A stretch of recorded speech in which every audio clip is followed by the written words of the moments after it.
Bonjour à tous et bienvenue à cet atelier chez EPOCA que nous allons travailler aujourd'hui sur les relations de presse et l'évolution de l'espace médiatique. Donc merci à tous d'être là. Donc nous sommes 4 avec vous aujourd'hui et je vais venir en détail présenter Nathalie très vite. Donc moi je suis Caroline Chalin-Darginet, je pilote les activités influence et relations presse chez EPOCA.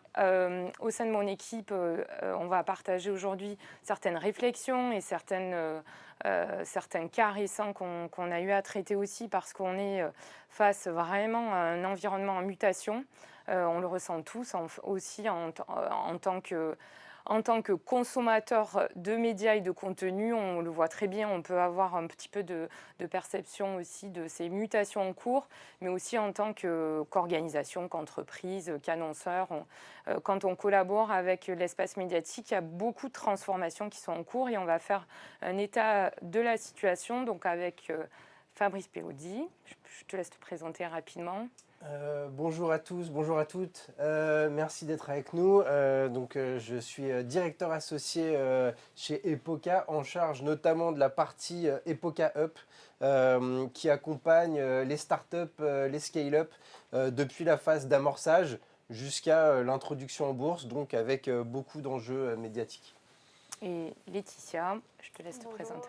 Laetitia Hertz, donc je suis directrice de clientèle, relations presse et influence et j'accompagne les clients français et internationaux sur leurs enjeux, principalement de relations presse et positionnement. Ce qui va nous intéresser donc ce matin, c'est d'avoir ce dialogue entre le temps de la recherche, la prise de recul, et parce qu'on a la chance d'avoir Nathalie avec nous qui va bientôt sortir un livre, donc on est vraiment en avant-première sur de nombreux sujets. Et dans cette réflexion sur le temps long et ses mutations et ce regard du chercheur, nous, on va essayer d'y apporter des recommandations pratiques aussi du quotidien, puisque en fait, au quotidien aussi, il faut faire face à ces transformations. Alors Nathalie, pour te présenter peut-être en quelques mots et rapidement, tu es professeure des universités, chercheuse sur les médias depuis le début de tes travaux et une ancienne membre du CSA. Peut-être que l'on peut parler tout de suite de ton livre, de ton essai qui sort, je crois, la semaine prochaine. Tout à fait. Et peut-être que je te laisse un peu présenter en fait le pourquoi tu as trouvé important d'écrire un essai sur le sujet des mutations médiatiques. Et puis j'ai 3 petites questions à te poser.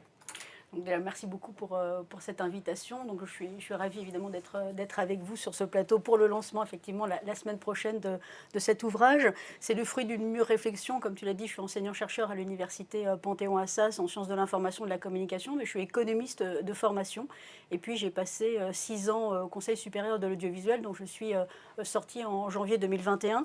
Et finalement, j'avais envie de faire cette synthèse à la fois du temps passé de recherche, de l'ensemble d'articles et de travaux, et puis en même temps de cette expérience de terrain, finalement de confrontation où vous êtes le régulateur, vous participez au champ de la régulation de ce secteur.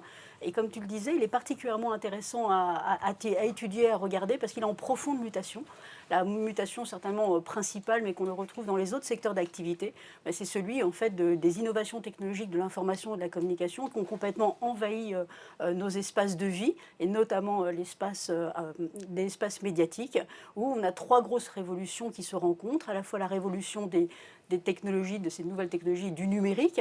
On a une révolution des usages qui fait que nous avons tous un iPhone dans la poche, du multi-écran en permanence, une connexion en permanence à du divertissement, à de l'information, à de l'actualité, et puis une transformation profonde économique, et ça c'était plutôt mon champ de compétences à l'origine. Et ces 3 effets-là, ces 3 innovations viennent complètement se bouleverser, jouent ensemble dans ce qu'on appelle aujourd'hui un Big Bang médiatique. Alors là où c'est intéressant, c'est que dans ce Big Bang médiatique, on a des nouveaux acteurs qui sont entrés dans le champ de la communication et de l'information, qu'on appelle classiquement les GAFA, pour Google, Apple, Facebook et Amazon. Les uns et les autres se sont transformés en Alphabet et en Meta. Mais là où c'est intéressant, c'est que ces acteurs-là occupent une position hégémonique dans de nombreux secteurs, mais dans celui qui nous intéresse, qui est celui du champ de l'information et du divertissement. Cette position hégémonique pose évidemment question. C'est la raison pour laquelle j'ai souligné le côté de urgence démocratique, parce que finalement, moi, mon appréhension était le découpage et l'explicitation du modèle économique de ces acteurs, mais par ces transformations économiques, quelles incidences elles pouvaient avoir dans les règles sociétales et surtout dans les règles démocratiques. Oui, parce qu'on a vu récemment qu'il y avait un réel impact sur la démocratie. D'ailleurs, il y a eu beaucoup d'analyses sur les modalités aussi des codes politiques de la dernière campagne présidentielle. Alors peut-être qu'on pourrait juste commencer par un état des lieux, parce que c'est vrai que l'hégémonie des GAFA, on l'associe pas aujourd'hui tout de suite aux médias, et notamment à l'univers des relations presse, qu'on l'intègre nous énormément dans nos pratiques et dans nos métiers. Alors, ils sont présents. Ce qui est intéressant de voir, c'est qu'ils sont à la fois présents dans le champ, puisqu'on considère que YouTube est aujourd'hui la première plateforme culturelle ou éducative, que Amazon est la première plateforme, la plus grande librairie du monde. Ce qui est intéressant de regarder, c'est que ces nouveaux acteurs étant présents, il faut regarder comment fonctionne leur modèle économique. Finalement, au regard du modèle économique, on voit que ça fonctionne. Leurs revenus principaux sont les commissions, la data et puis la publicité. Et c'est là que ça active directement et que ça entre dans le champ de l'économie des médias. C'est qu'ils ne font pas simplement collecter de la data, ils la collectent massivement. Ils appuient leur modèle de recommandation sur des algorithmes et de l'intelligence artificielle qui permet de tracter des données, qui fait que là où auparavant les instituts de mesure d'audience avaient comme connaissance du téléspectateur ou du lecteur son sexe, son âge, sa catégorie socio-professionnelle et le lieu géographique où il habitait, finalement c'était les 4 gros critères principaux sur lesquels annonceurs pouvaient utiliser ce mode-là pour flécher, pour orienter, pour décider de faire son plan presse. Aujourd'hui, l'algorithmie, la massification des données, la dataïfication, comme on dit, du monde, c'est pour ça qu'on parle de pétrole du 21e siècle, c'est qu'on va beaucoup plus loin. Avec les cookies tiers, on est complètement tracé dans ce que l'on fait, nous, usagers, en tant qu'internautes, pas simplement lorsqu'on se divertit, pas simplement lorsqu'on s'informe, en même temps pour chaque navigation. Et au-delà de chaque navigation, avec chaque like, chaque partage, finalement, je suis suivi, je suis connu.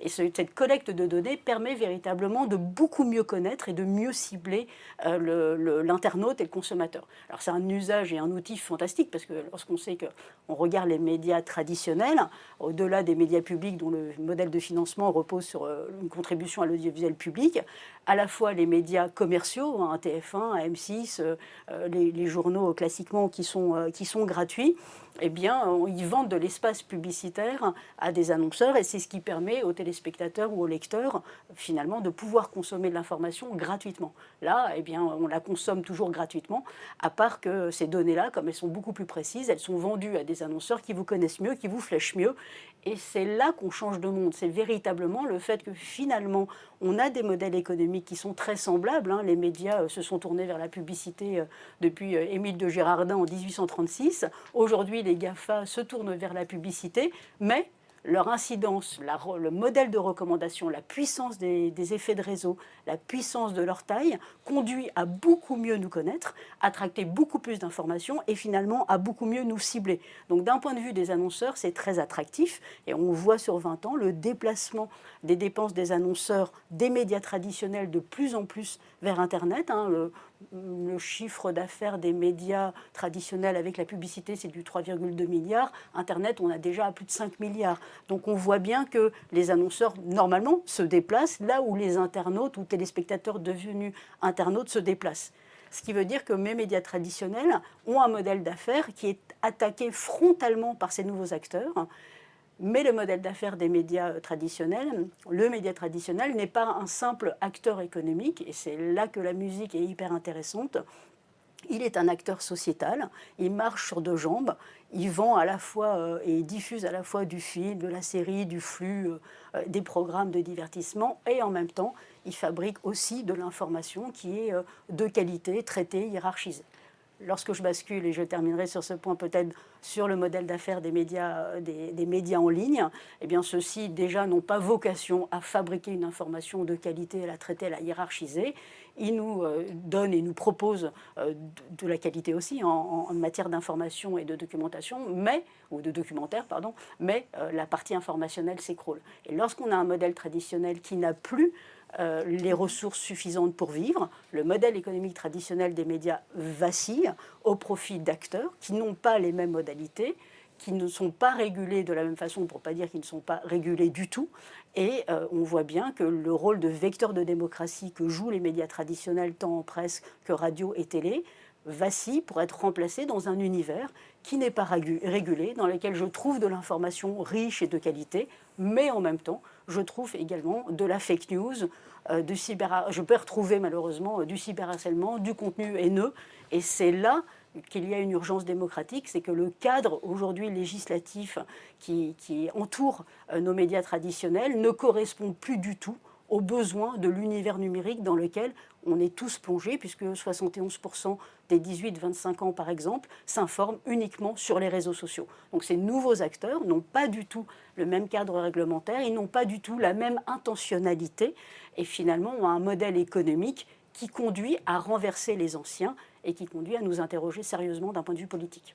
Et qui conduit aussi, de fait, à impacter directement la qualité de l'information, puisque finalement, il y a un nouveau champ à créer, qui est de redéfinir un nouveau modèle économique de construction de l'information, d'une certaine manière. Oui, oui, tout à fait. Ce point-là est évidemment central, puisque le numérique, mais là, pour le coup, on retrouve ça un peu partout, transforme à la fois les modalités de fabrication, de production, de diffusion de l'information. Donc il faut s'emparer de ces nouveaux outils. Aujourd'hui, les journalistes ne travaillent plus du tout de la même façon. Ils utilisent de l'algorithme, ils utilisent de l'intelligence artificielle, à la fois pour le bien-être, pour mieux répondre à la demande des téléspectateurs, pour mieux la flécher, mais lorsque vous jouez que sur la demande, ça signifie que votre offre, elle est déjà biaisée et ça impacte ce que vous voulez dire, puisque là encore, on entre dans des questions d'équilibre, d'équité entre les différents partis politiques, par exemple. Nous, c'est ce qu'on ressent vraiment.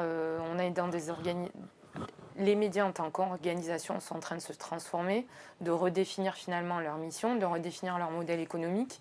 Et le journaliste, la figure du journaliste, son rôle est aussi en train de se transformer finalement, puisqu'il cherche à redéfinir la création de valeur à travers son métier. Oui, ça c'est un point qui est vraiment très important au niveau du journalisme, parce que si vous preniez il y a encore une quinzaine d'années, on était vraiment dans ce qu'on appelle le système habermasien, où vous aviez les journalistes, les experts, les politiques, qui allaient récupérer de l'information, qui la traitaient, qui la hiérarchisaient, et puis ensuite qui la diffusaient. D'une certaine façon, les journalistes avec le monopole de la diffusion de l'information. Aujourd'hui, depuis l'arrivée du Web 2.0, et puis ça fait maintenant une quinzaine d'années que de nouveaux outils l'Internet est présent partout, et ce qui fait que nous sommes tous potentiellement des journalistes, entre guillemets, c'est-à-dire cette capacité à tracter de l'information, à la diffuser et puis à la répondre. Et ce qui fait que ça annule complètement le rôle des journalistes comme tiers de confiance. Tout à chacun peut le faire.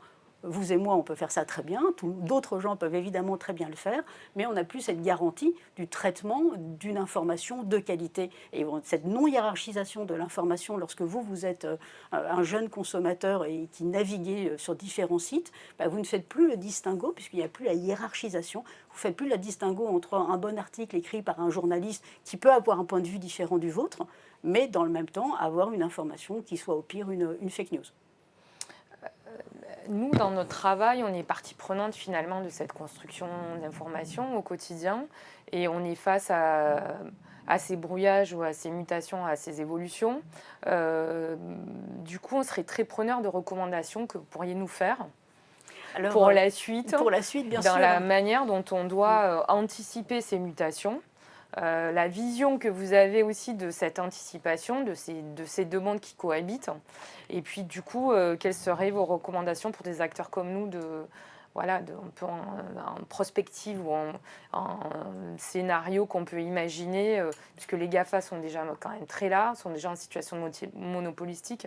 Et pourtant, nous, on le ressent bien, il y a des nouveaux acteurs qui cherchent des nouveaux modèles qui sont plutôt performants. Donc, oui, je crois que vraiment, il n'est plus le temps, et de toute façon, ça serait dommage, et on a bien vu le débat sur le chat GPT, de dire « Ah mais mon Dieu, il faut l'interdire ». Je crois qu'il ne faut absolument pas l'interdire, il faut apprendre à l'utiliser. Je pense que l'un des premiers préceptes, et ça ne vous étonnera pas, et pour moi c'est l'un des, ce que j'ai dans mon essai, c'est-à-dire l'un des 6 piliers qui serait indispensable, c'est l'éducation aux médias et à l'information. C'est clairement apprendre à tous les journalistes, et à nous tous, finalement, de coder et de décoder, mais d'utiliser ces nouveaux outils à bon escient pour pouvoir justement être toujours, vous ou moi, journaliste, comme celui qui divulgue, qui diffuse de l'information, qui est une information qui soit de qualité. Donc ça, c'est l'éducation aux médias et à l'information. Je vais plein des préceptes essentiels. Ensuite, il y a un autre élément qui finalement, et ça ne vous étonnerait pas, hein, j'ai passé 6 ans au Conseil supérieur de l'audiovisuel, devenu à Arcom. Le cadre de la loi et d'une nouvelle loi est véritablement indispensable. Alors, c'est peut-être pas fonctionnement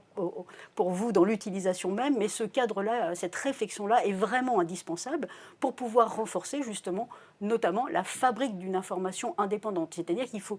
La question pour moi n'est pas d'écarter ces grands acteurs, n'est pas d'écarter des propriétaires, des industriels qui investiraient dans ce champ-là parce que c'est indispensable, parce qu'il faut avoir beaucoup d'argent, parce que l'information coûte extrêmement cher, notamment lorsqu'elle est de qualité à produire. Donc pour moi, l'industrialisation est indispensable et ce secteur doit bénéficier d'industriels puissants et pas simplement que de GAFA. Donc ça, on en a besoin. Mais dans le même temps, il faut s'assurer et garantir qu'une information demeure indépendante, soit indépendante, et pour ça, garantir toujours le travail à la fois du journaliste et des salles de rédaction, et de continuer à bien avoir une dissociation entre ce que peut être l'information et le traitement de l'information, avec évidemment la porosité possible de la publicité qui participe au financement de ces acteurs-là. Troisième élément, et peut-être je ne l'ai pas suffisamment souligné, c'est évidemment la data. C'est-à-dire que comme c'est véritablement ce sur quoi tout le monde travaille, va chercher, eh bien, le cadre de la donnée, de la donnée, donc dit data en anglais, pardon, ce cadre aujourd'hui de la donnée est véritablement indispensable. Il faut savoir qui en est le propriétaire, quelle est la valeur de cette donnée, comment cette partage de la donnée peut se faire à l'équilibre, sans discrimination, et que tout le monde puisse en profiter. Et ça, il y a vraiment un travail de transparence sur laquelle il faut agir extrêmement rapidement. On voit que le débat est quand même vraiment en cours, puisqu'il y a des mutations là, et des évolutions réglementaires à venir, notamment sur le statut d'influenceur. Donc on sent bien qu'on est en train de rattraper un petit peu et d'essayer de réévaluer la situation. Ce qui est vrai, c'est que nous, quand on le traduit dans nos pratiques et dans nos métiers, la porosité, c'est vraiment quelque chose qu'on intègre naturellement aujourd'hui, parce qu'en fait, on s'adapte aussi au nouveau rôle du journaliste qui lui, valorise son information et devient finalement le promoteur, enfin, donne de la valeur à l'information qu'il produit et doit s'auto-approprier, en fait, tout ce nouveau modèle. Bien sûr, lui doit s'approprier ce nouveau modèle tout en gardant ce cadre qui en fait sa valeur, c'est celui d'un respect, d'une déontologie dont il est le garant et qui est indispensable pour l'information, parce que nous avons tous accès à des myriades d'informations, et donc bien pouvoir identifier lorsqu'on est internaute, usager, d'où la personne parle. Et que celle-ci puisse, lorsqu'elle a une casquette de journaliste, qu'elle soit identifiée, que ça ne l'empêche pas d'utiliser au contraire ces nouveaux outils, mais dont on sait qu'il est le garant justement d'une objectivité, d'une impartialité et de la qualité lui-même de la donnée qu'il va produire, de l'information qu'il va produire. Et c'est ce qui va vraiment faire le distinguo, et c'est ce qui fera une société qui demeurera démocratique, et on voit bien les dangers qui courent, c'est qu'il faut absolument restructurer ce secteur et ne pas empêcher ces nouveaux acteurs, enfin le journaliste, de s'emparer de ces nouveaux outils, mais on a besoin d'un cadre, d'une législation, d'une régulation pour avoir une utilisation qui soit une bonne utilisation et pouvoir dénoncer une utilisation comme lorsqu'elle n'est pas correcte.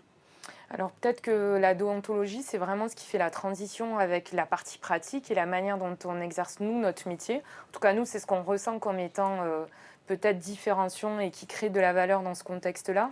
Donc ce que je vous propose, c'est de réagir et de revenir sur certains points et de dire de fait la manière dont ça impacte les relations presse et notre métier de relations presse et notre collaboration avec l'espace médiatique.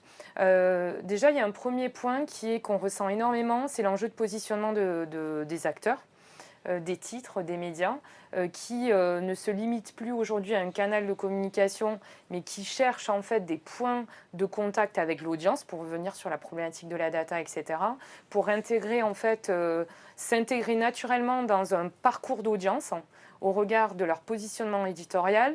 Et de fait, nous, la manière dont on répond à cet enjeu-là, à cette problématique-là, c'est qu'on essaie de travailler finalement avec de nouveaux usages et d'une nouvelle manière, notamment parce qu'on intègre la réalité du métier qui a changé très rapidement. Peut-être que vous pouvez commenter rapidement. Oui, absolument. Alors, bon, là, en effet, c'est tout à fait en accord avec ce que vous disiez à l'instant. On sait qu'il y a un changement du modèle et même une mise en danger très forte du modèle des médias. Très concrètement, pour nous, ça se traduit par une réduction continue du personnel dans les rédactions. Donc, c'était un mouvement qui était enclenché depuis plusieurs années. Ça se poursuit. Et ça implique un manque de temps de la part des journalistes pour traiter l'information. Et ce qu'on constate aussi, c'est que finalement, on se retrouve avec parfois des journalistes très jeunes qui se retrouvent en charge de l'énergie, la tech, donc bref, des sujets quand même avec des forts enjeux, un certain nombre d'acteurs économiques et la nécessité d'avoir une compréhension très fine des marchés. Et on est quand même, je pense qu'on a quand même besoin de les accompagner plus.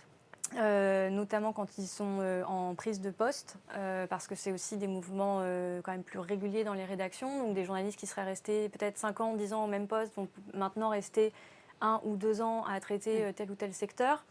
Et donc ça implique beaucoup de pédagogie aussi dans notre approche et beaucoup de patience et de relationnel, si je puis dire. Oui, et du coup, du point de vue des dirigeants et des dirigeantes, on a une problématique de spécialisation. C'est-à-dire que c'est devenu vraiment un sport de haut niveau pour différentes raisons. Justement parce que les journalistes ont de moins en moins de temps et aussi parce que de l'autre côté, il y a une concurrence accrue. Et on a parlé des GAFA. On a maintenant un biais qui est créé parce qu'une personnalité qui va être de plus en plus référente dans les médias sur son sujet va gagner en part de voix et va devenir de fait un peu un monopole. Donc dans différentes industries, on le sait par exemple, si on pense à la grande distribution qui est un grand enjeu en ce moment, bon, Michel-Édouard Leclerc, c'est une personne qu'on a tout le temps en tête. Donc il faut pouvoir réagir sur ces sujets-là et donc les dirigeants ils doivent aussi se positionner d'une manière un peu différente et très spécialisée parce qu'il y a des nouveaux enjeux et des nouvelles attentes des médias qui ont émergé. On parlait de déontologie, la transparence. Il faut maintenant que les dirigeants puissent dire d'où ils parlent très spécifiquement, avec des problématiques de conflit d'intérêts qu'on voit émerger de plus en plus. On ne peut pas cacher un lien avec telle ou telle association. Il faut être très transparent. Donc ça, c'est un enjeu pour les dirigeants. Évidemment. Et c'est les choses sur lesquelles on doit les faire avancer. Il y a aussi, on a parlé de ChatGPT. Il est difficile aujourd'hui de passer dans un grand média ou même dans un plus petit média sans, en tant que dirigeant, être capable de dire qu'est-ce que vous pensez de la dernière version de GPT-4 qui est sortie aujourd'hui. Alors, si on n'est pas capable de répondre, si le dirigeant n'est pas capable de répondre, c'est compliqué, évidemment. Et puis, aussi, d'une manière plus globale, on a la nécessité de raconter une nouvelle histoire. Oui.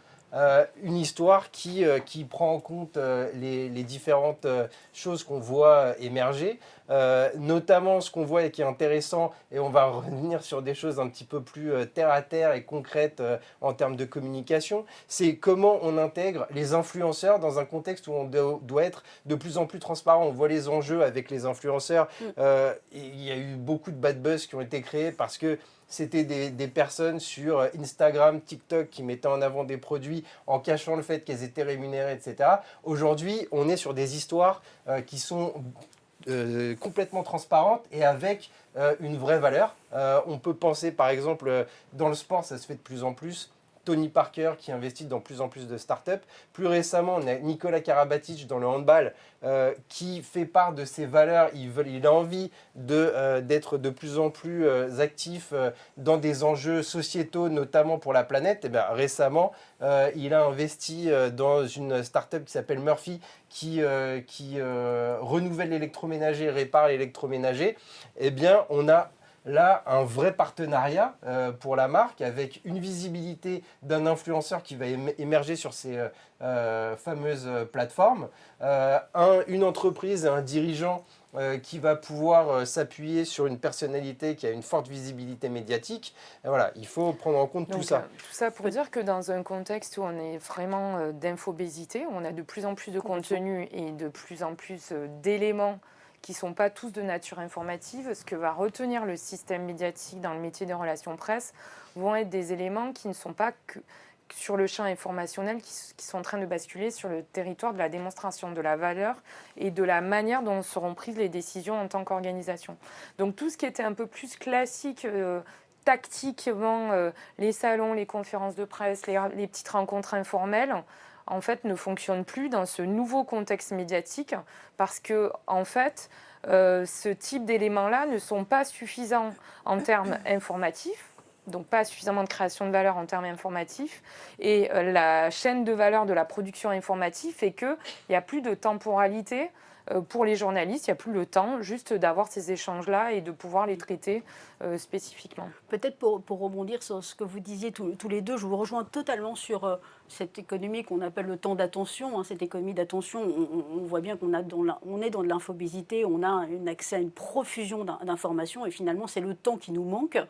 Et l'autre élément que vous soulignez, finalement, c'est la concurrence. Clairement, dans ce nouveau contexte, on a d'une part les médias traditionnels que l'on connaît, la presse, la télévision, le cinéma, l'affichage, et en même temps, on a donc une myriade de nouveaux acteurs. On pense aux plateformes, on ne peut pas penser à YouTube d'un côté, on a la myriade de plateformes de nombreux services de vidéo à la demande qui sont d'autres acteurs encore, et on voit bien et on a évidemment les médias sociaux. Donc dans cet univers informationnel-là qui s'est très largement étendu, ce qu'on ne sait pas encore, c'est finalement définir totalement les frontières de ces nouveaux marchés, soit pertinents, soit du divertissement, et ça reste vraiment un point central. Le deuxième élément, c'est que finalement, il y a quand même des points qui sont positifs, et je rebondis sur un de mes petits dadas, qui est le sport que vous soulignez, et notamment le sport féminin. Si vous regardez finalement la médiatisation du sport féminin, on a beaucoup parlé, et les études le mettent en évidence, d'une très fortement sous-médiatisation du sport féminin, c'est-à-dire que les grands médias ne se sont pas emparés du sport féminin, pour des raisons sur lesquelles on n'a peut-être pas le temps d'y revenir, mais qui sont assez intéressantes. Finalement, l'avantage aujourd'hui de ces nouveaux médias, voire de l'influenceur, c'est que le sportif de haut niveau lui-même, lorsqu'il est porte-drapeau, il est porte-valeur et que lui-même a réussi dans son secteur, eh bien, il va s'emparer tout seul de son propre média et de le faire connaître au plus grand nombre. Donc on peut penser aussi qu'il y a un effet, alors moi je souligne fortement l'enjeu démocratique parce que je m'engage sur la question de l'information et de l'incidence que ça peut avoir sur le plan démocratique, et en soulignant que véritablement pour moi il n'y a pas une politique industrielle, culturelle, qui soit menée dans le champ des médias depuis plusieurs années, ce qui fait qu'on a une loi qui ne parvient pas à encadrer aujourd'hui ni ces nouveaux acteurs, ni en même temps ces nouvelles formes de médiatisation. Mais dans le même temps, on peut reconnaître que finalement, les annonceurs, les agences peuvent s'emparer aussi de ces nouveaux outils pour médiatiser différemment. Ce qui fait peut-être le lien entre les deux mondes, c'est le storytelling. C'est-à-dire que le storytelling, les gens ont envie, et on le sait, c'est pas nouveau, dans les médias traditionnels, c'était déjà le cas, de nous raconter une histoire. Le danger, c'est lorsque c'est un journaliste qui nous raconte une histoire. Un journaliste qui raconte une histoire, on se pose la question de savoir est-ce que c'est toujours un journaliste. Bon, on ne va pas revenir sur... C'est de la sémantique quand même intéressante. Mais en attendant, ce storytelling-là, les gens ont envie de le voir, les gens ont envie de le découvrir, les gens prennent le temps à ce moment-là de le découvrir. Moi, je trouve que c'est de nouveaux outils qui peuvent régénérer justement une façon d'appréhender des par exemple comme le sport féminin, qui n'était qu'une niche pour pouvoir le mettre sur le devant de la scène. C'est vrai aussi pour la RSE, c'est vrai pour des sujets sur les femmes, c'est vrai pour des sujets sur l'écologie, qui étaient des sujets finalement dont les médias traditionnels, on peut considérer aujourd'hui que le jeune gens considère que les médias traditionnels ne s'emparent pas suffisamment de ces questions, et ils ont les moyens, eux, puisqu'on est nous tous devenus médias avec nos iPhones en poche, eh bien de nous emparer nous-mêmes de ces sujets. Le danger, c'est comment on s'en empare. C'est vrai que c'est vraiment des éléments que qu'on structure et que l'on met en scène et que l'on voit notamment dans les nouveaux codes de communication des dirigeants. Puisque finalement, jusque-là, quand on regardait, on analysait l'espace médiatique, on avait beaucoup de sujets qui n'étaient pas partagés. Et aujourd'hui, le dirigeant, pour venir sur le point, je étant un média, on a une capacité aujourd'hui à transformer, et certains dirigeants l'ont bien compris, puisque certains dirigeants ont exploiter en fait ces opportunités-là pour rejaillir sur leur business directement en intégrant justement cet élément de storytelling. Transition toute faite avec le point important qui est l'incarnation, qui était le point qu'on voulait souligner, parce que dans toute cette évolution médiatique-là, finalement, la technologie invite à revenir sur la figure de l'individu, de son incarnation et l'enjeu de transparence qui est dans un mode binaire. C'est aussi les effets de la technologie, c'est-à-dire dès qu'il y a un manque de transparence ou une position qui n'est pas cohérente avec le storytelling qui a été installé en termes de communication, le risque de sanction directe de l'opinion publique et l'effet moutonnier entre les réseaux sociaux et l'effet médiatique s'accélèrent et sont très compliqués à arrêter. L'emballement est très rapide. Peut-être qu'on va en profiter pour avancer sur quelques cas concrets dans cette évolution-là et la manière dont nous, on aime bien travailler. En tout cas, on voit que ça fonctionne. Un premier élément, c'est finalement raisonner la collaboration avec l'espace médiatique dans une dynamique collaborative qui intègre aussi leurs enjeux. Alors, on va commencer tout de suite par une petite vidéo pour revenir sur le sommet de l'inclusion économique.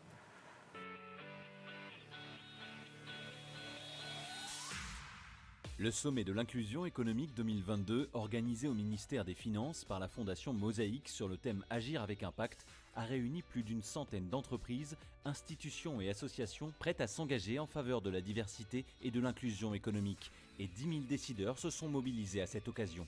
Il faut se rendre compte qu'aujourd'hui, ce sujet devient une évidence par rapport à il y a 15 ans, mais c'est loin d'être gagné et que si on ne se saisit pas de ce sujet-là, on va être en décalage par rapport à son marché, par rapport à ce qui est attendu d'une entreprise citoyenne. Je sens qu'il y a une ambition qui est montée, je sens qu'il y a une envie de collaborer et je sens qu'il y a une envie de réussir.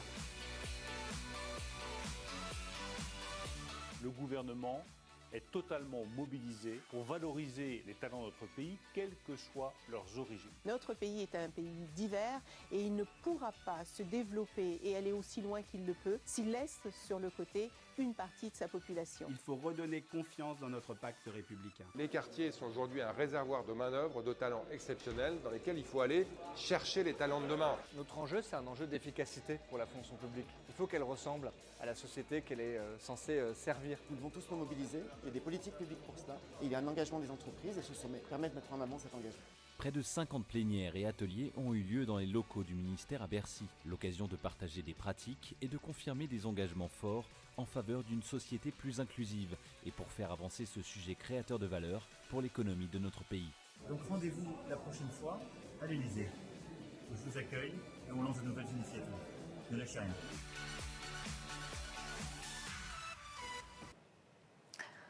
Alors pourquoi on vous présente ce cas-là et pourquoi nous c'est important et pourquoi il révèle vraiment notre sujet des relations presse, des relations médias? Parce qu'on est sur une cause de société où les groupes médiatiques et les médias deviennent partie prenante en fait du combat. Donc ça revient vraiment sur les éléments clés de ce que l'on vient d'adresser. Premier point, on va s'exprimer et être dans une contribution sur une valeur qui dépasse l'activité première. qu'on expliquait tout à l'heure. Le deuxième point, c'est qu'on s'empare d'un sujet en collaboration avec les autres. On cherche à dépasser les propres intérêts personnels, organisationnels de l'entreprise et des acteurs même de l'espace médiatique qui jouent à la fois un rôle en tant que média, mais en tant qu'organisation d'entreprise. Et le dernier point, c'est qu'on va être sur des nouveaux formats et une nouvelle manière de collaborer avec les médias qui intègrent les nouveaux types de production, etc. Peut-être, Laetitia, que tu peux en toucher 2 mots. Oui, alors déjà, pour resituer un peu la taille du sommet de l'inclusion économique pour ceux d'entre vous qui n'y étiez pas, mais qui y seraient, j'en suis sûre, cette année, c'est 10 000 décideurs qui étaient présents sur cette édition. Et donc, en termes de médias présents, c'est plus d'une centaine qui étaient accrédités. Ce que ça impliquait pour nous, c'était de travailler vraiment de manière ciselée avec eux. Et puisqu'on sait qu'il y a un enjeu très fort en termes de modèle économique aussi des médias, de faire en sorte de s'adapter autant que possible à leur ligne éditoriale et à leurs besoins qui ont pu beaucoup évoluer entre 9h le matin et 16h l'après-midi. Très concrètement, une idée de sujet a pu évoluer pendant la journée et ça a aussi été notre rôle de les accompagner et de les aider à trouver les acteurs pertinents au sein de l'écosystème qui pouvaient permettre de répondre à leurs enjeux. Et puis peut-être un point additionnel qui je pense est important. Pour nous, il était essentiel de mobiliser les influenceurs parce que, je suis tout à fait alignée avec vous, ils ont un rôle citoyen qui, je pense, n'est pas négligeable. Et on a eu un vrai intérêt de ces influenceurs qui ont souhaité venir pour contribuer à la réflexion et puis aussi faire parler du sommet. Et je pense que c'est une approche, c'est un tort de se dire qu'on ne peut pas, sur des sujets très techniques, si je puis dire, et très politiques, utiliser aussi des influenceurs, y compris plus grand public, dans la mesure où ils ont en fait des choses à dire et ils ont envie aussi de les dire auprès de leur audience. Et ce qui est intéressant et à retenir, c'est que le traitement éditorial de fait est très, très différent que pour le coup, il y a une lecture de la part de l'auditoire qui permet vraiment de faire la différence entre de la production produite par des influenceurs ou de la production par des médias classiques. Peut-être, donc ça c'est le premier point et les premières recommandations que nous partageons avec vous, le raisonnement de vos opérations, de vos projets dans une dynamique d'écosystème.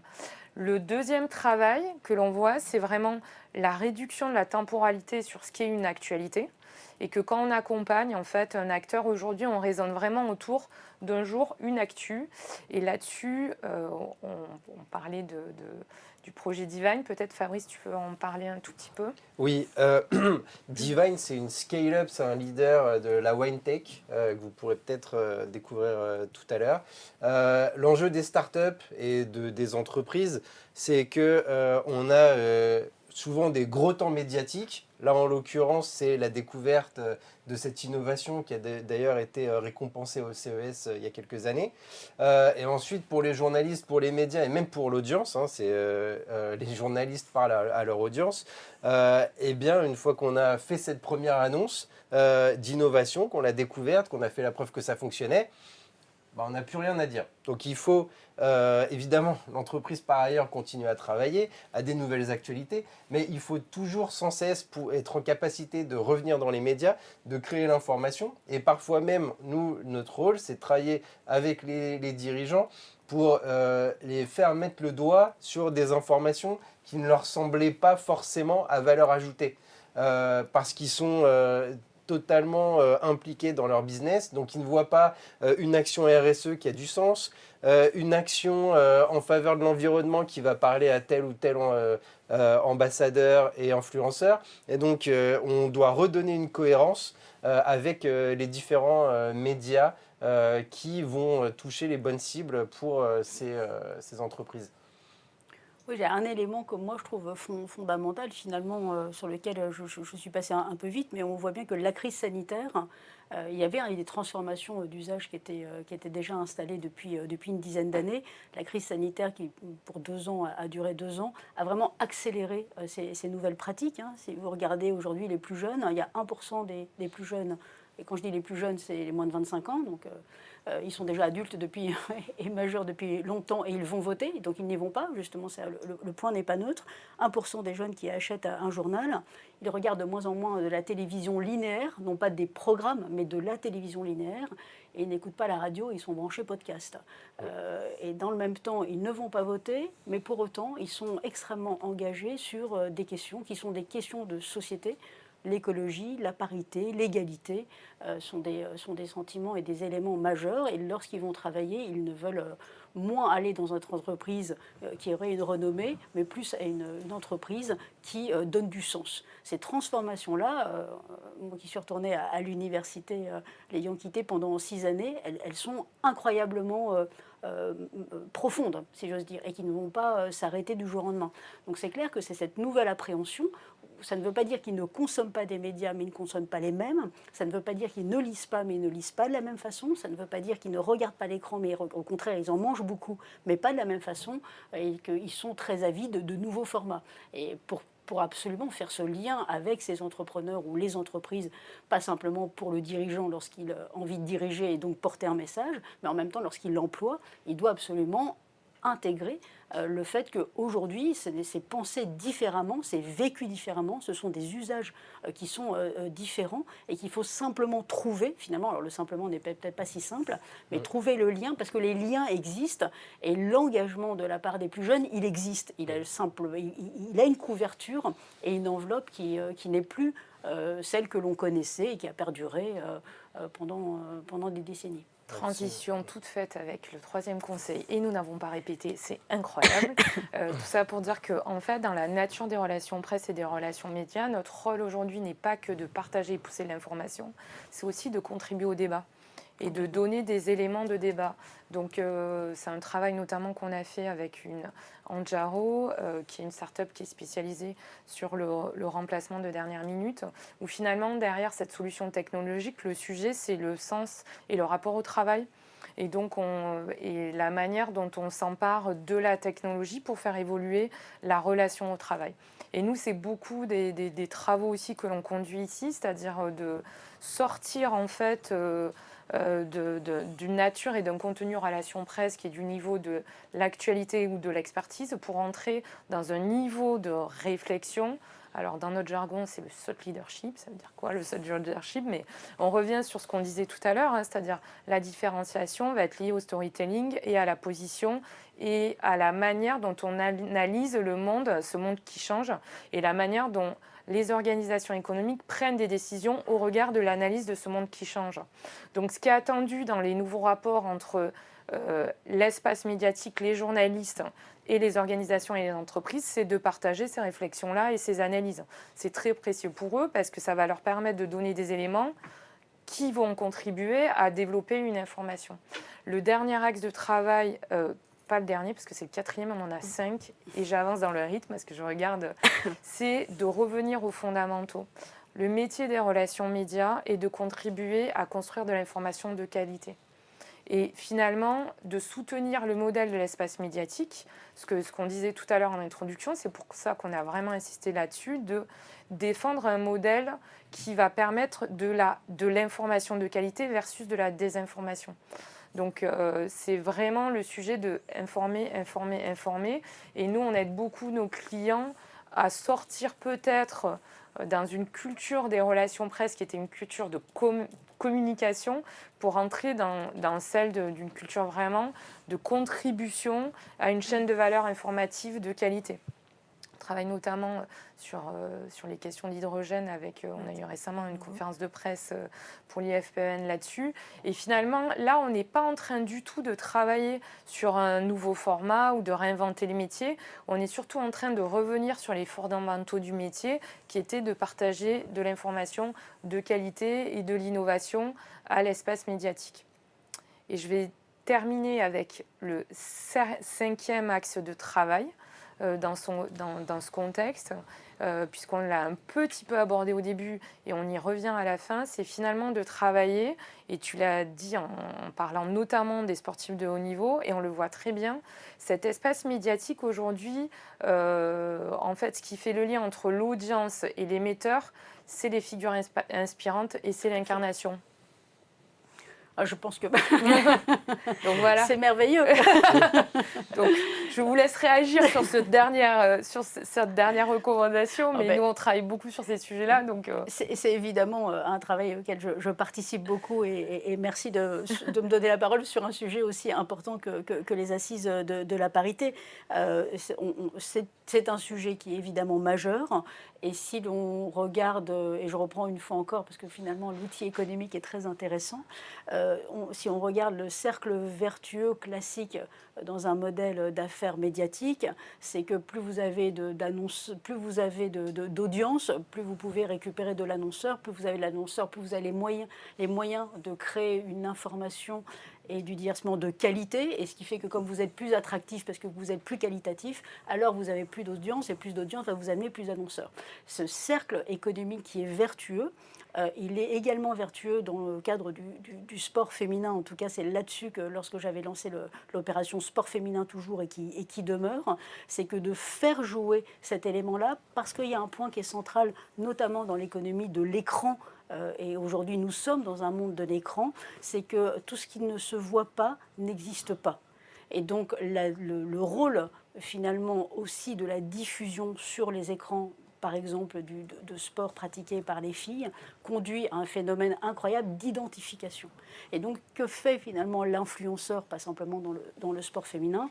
Eh bien ça permet d'identifier, il joue le rôle de passerelle. Finalement, c'est pas, je dirais pas que c'est un nouveau journaliste, mais c'est un nouvel intermédiaire sur lequel il faut s'appuyer et il faut se garantir que celui-ci soit justement transparent, réglo, qu'il ne soit pas payé et qu'il n'y ait pas une perversion là-dedans, parce qu'à ce moment-là, ça se retourne immédiatement à l'encontre, et notamment les jeunes, ils sont extrêmement sensibles à la réalité, à la clarité, à la clarté des choses, et à ce qu'il n'y ait pas finalement de biais par rapport à ça. Mais on voit bien que c'est une nouvelle médiation, intermédiation qu'avait avant le journaliste et qui aujourd'hui les influenceurs peuvent également s'en emparer, mais avec des règles déontologiques, donc il faut absolument circonscrire.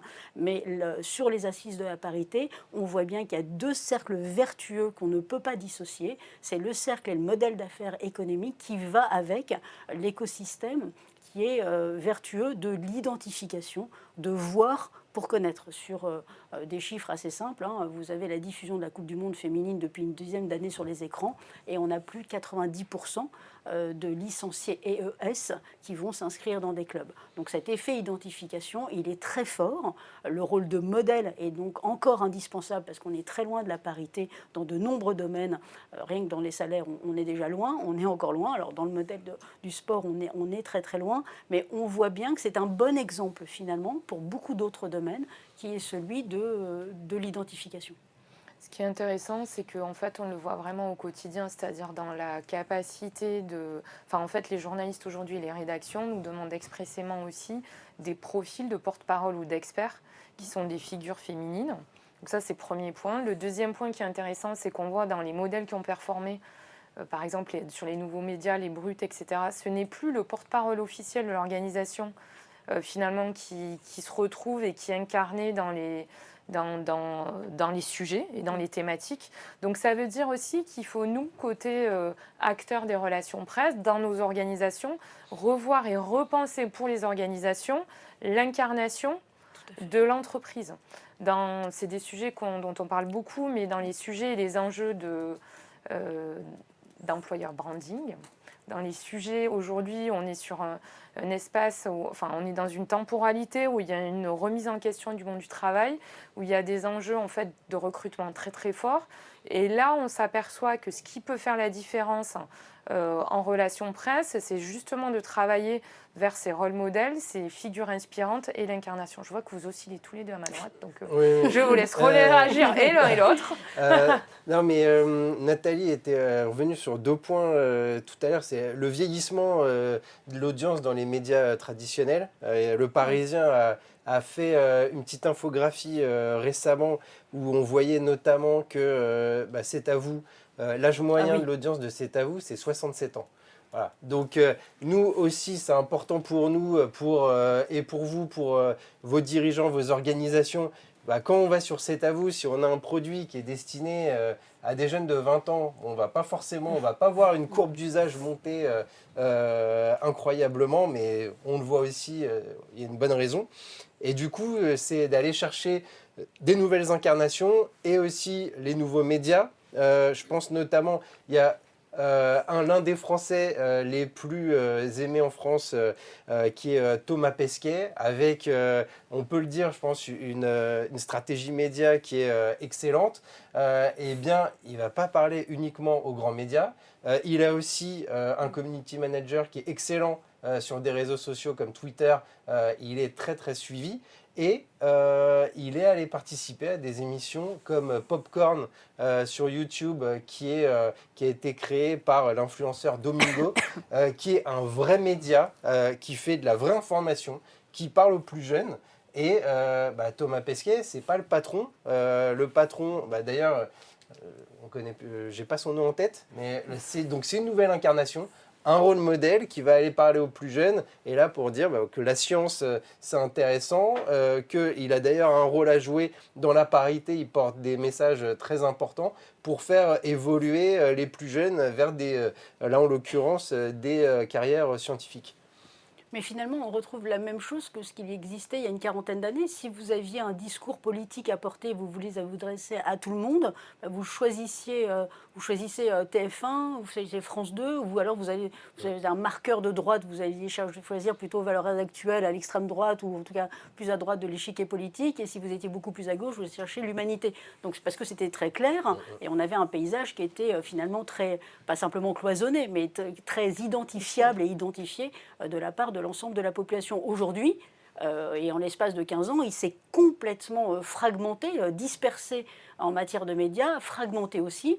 C'est vrai que la moyenne, elle était relativement élevée. Le danger, c'est que s'ils ne parviennent pas à changer de figure et à ramener des plus jeunes, eh bien on voit bien que les annonceurs, alors en l'occurrence pour le C'est à vous, c'est politique, c'est public, donc la question du revenu publicitaire ne joue pas, mais en revanche sur d'autres émissions qui sont du même acabit, même tonalité, ou avec un intérêt tout aussi important et majeur sur le plan politique ou de société tout simplement, serait sur TF1 ou serait sur M6, eh bien on voit bien que si vous n'avez plus une population, si les annonceurs identifient que finalement la population n'est que circonscrite aux plus de 65 ans, ils n'iront plus. Et là, vous continuez à accentuer finalement le vacillement des médias. Donc il faut absolument parce que la force de frappe tout de même du média demeure exceptionnelle par rapport à un écran publicitaire sur Internet qui est quand même très largement noyé. Donc l'écran publicitaire sur un média traditionnel reste encore, et pour de longues années, un écrin. Mais c'est là, et c'est là que le média doit absolument non pas se repenser, mais se traduire et être attractif pour des populations plus jeunes. Maintenant, vous êtes un homme politique, vous êtes un Tony Estanguet qui a une figure très large, eh bien, il est évidemment obligé d'être présent sur TikTok, parce que les gens qui sont présents sur TikTok ne sont pas présents sur C'est à vous, et on voit bien qu'il y a une segmentation de l'ensemble de ces médias qui est celle identique à celle qui existait auparavant, sauf qu'avant, vous jouiez à 10, et aujourd'hui, vous jouez à 100. C'est exactement ce que l'on intègre en fait aujourd'hui dans des approches très holistiques et très larges et très englobantes qui vont se traduire aussi par des formats et des interactions nouvelles parce qu'il y a des nouveaux codes et des nouveaux codes professionnels et des nouveaux types de relations professionnelles en fonction de ces médias. Donc nous arrivons à la conclusion de cet échange. Peut-être que je vais vous demander de tous les trois revenir très très rapidement avec la phrase qu'il faut retenir de ces 50 minutes passionnantes. Quel est le message essentiel, puisque c'est la première chose qu'on fait en média training. Alors Fabrice, quel est le message essentiel de cet atelier en conclusion, s'il te plaît? L'enjeu, c'est vraiment de repenser la manière d'écrire son storytelling en englobant tous les nouveaux paramètres. Et trouver, tu disais holistique, c'est un mot que j'aime bien, parce que il faut à la fois être pertinent sur une audience de jeunes sur TikTok et en même temps aller parler dans le monde à des journalistes qui n'ont pas les mêmes codes. Donc voilà, c'est le nouvel enjeu d'aujourd'hui. Laetitia, le non, message essentiel de cet atelier? Non, je dirais la co-construction avec les rédactions, très important pour avoir des articles de qualité. Co-construction aussi avec les rédactions des nouveaux médias. Et quand je dis nouveaux médias, je pense aussi aux influenceurs comme Hugo Travers, puisqu'aujourd'hui, ils ont des équipes complètes de journalistes. Donc c'est la même approche que sur un média. C'est beaucoup de patience, beaucoup de pédagogie et beaucoup d'agilité. Et Nathalie, le mot de la fin. Très difficile, évidemment. Comprendre le nouveau monde des médias, d'une part parce qu'il y a une urgence démocratique, et intégrer effectivement le holistique, moi, me va aussi. Plus vulgairement, en marketing, on appelle ça de la stratégie 360 degrés. C'est vraiment nettement moins joli. Avoir une vision effectivement d'ensemble, comprendre absolument l'économie dans laquelle ces acteurs se situent, dans lesquels nous nous situons pour pouvoir évidemment optimiser notre engagement, parce qu'il y a un engagement qui est celui de citoyen, pour poursuivre ensuite à conserver un régime démocratique, et d'où l'urgence démocratique de ce nouveau monde des médias. Et moi, je conclurai avec un point qu'on n'a pas eu le temps suffisamment d'aborder aujourd'hui, mais qui est très important, c'est l'analyse de la temporalité dans les stratégies médiatiques. C'est vraiment clé d'être en capacité d'analyser en fait nos sujets au regard d'une mutation du rapport au temps, à la fois parce que les circuits de production informatifs se raccourcissent, mais aussi, et on l'a vu finalement, les attentes de l'audience, c'est de chercher dans l'espace médiatique de l'information qui permet de comprendre cet environnement qui évolue. C'est aussi pour cela que nous nous appelons EPOCA. Nous essayons d'être les mieux positionnés pour analyser notre époque. Voilà, sur ce petit jeu de mots de la fin que je viens de trouver, je vous souhaite une très bonne journée et à très bientôt sur nos sujets. Merci beaucoup. Merci. Au revoir. International Women's Forum est un réseau unique qui rassemble plus de 7000 femmes influentes au niveau mondial et nous sommes plus de 200 en France. Nous œuvrons pour l'égalité femmes-hommes dans les enjeux sociétaux et contribuons notamment à intégrer des femmes au sein des instances décisionnelles des entreprises. Nous avons décidé il y a près de 5 ans de créer les Assises de la parité pour rassembler au travers d'un dispositif unique tous les acteurs engagés sur ce sujet et participer activement à faire bouger les lignes. L'occasion notamment de se mettre en mouvement collectivement, de partager et aider à mettre en pratique les initiatives qui fonctionnent en France et à l'international, de décrypter les grandes tendances et de mobiliser largement en interne et en externe. Les Assises de la parité 2023 se tiendront sur le thème de la transformation en présence de milliers de décideurs, influenceurs et politiques. Transformation car malgré la réglementation au niveau français comme au niveau européen, quand on regarde attentivement les chiffres et la composition des COMEX, les résultats n'y sont pas. Et trop nombreux sont encore les métiers carrières et filières genrées. Transformation, car quand on analyse l'accès à l'entrepreneuriat, le financement des startups et de l'écosystème entrepreneurial, la parité est loin d'être atteinte. Transformation, car l'orientation scolaire et les parcours professionnels n'impactent pas suffisamment l'objectif paritaire. Transformation, car la parité est loin d'être une réalité dans les salaires. Transformation, car trop de biais conscients ou inconscients, individuels ou collectifs, culturels ou organisationnels sont encore présents au sein de notre société. Transformation, car les bonnes pratiques, les initiatives qui fonctionnent, les réussites d'autres pays sont insuffisamment partagées, reprises, réexploitées. Transformation, car on recherche souvent que des rôles modèles, alors qu'il faut avant tout créer des conditions de réussite. Au regard de vos envies, engagements et objectifs en matière de parité, je compte sur vous pour rejoindre et élargir notre collectif composé d'une 50aine d'entreprises et institutions. Je vous dis à très bientôt et surtout n'hésitez pas à nous solliciter si vous souhaitez que l'association intervienne d'une manière ou d'une autre au sein de votre structure, en amont et ou en aval des Assises de la parité 2023.